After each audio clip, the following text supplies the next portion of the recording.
2 months after devastating floods swept through southern New South Wales, some farmers and residents are still suffering. Several farms are still underwater and hundreds of families still haven't been able to return to their homes. Many are waiting for insurance payouts to repair their properties. Rural and regional reporter Sally Sarah reports from the town of Yenda. Out here, the flood is far from over. Precious crops have been underwater since March. Local farmers say the water came up from blocked irrigation drains. Most of this actually backed up from the drainage system. We're in quite a low area, and it was the backup from the drainage system that did all the damage, and then just didn't go. You know, we had 5 foot of water over the place for 2 months. Neighbouring farmer Brad Taylor lost his entire cherry orchard, 11,000 trees worth $500,000. He's angry that Murrumbidgee Irrigation wasn't able to drain the water before it caused so much destruction.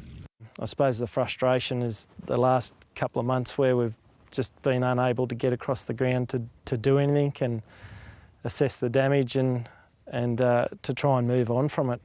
A spokesman from Murrumbidgee Irrigation declined to be interviewed, but said the organisation will cooperate with any inquiry.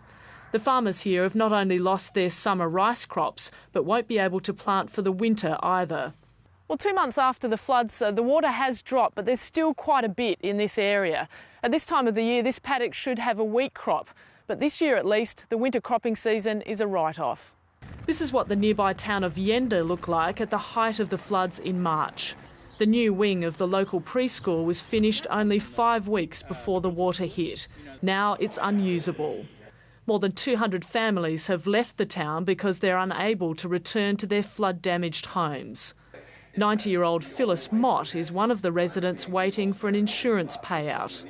I know there's a lot more worse up and down, but it doesn't alter the fact that you're in misery while you're like this, you know, when it shouldn't be.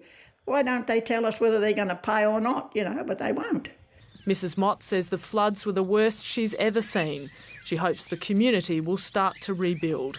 Sally Sarah, ABC News, Yenda.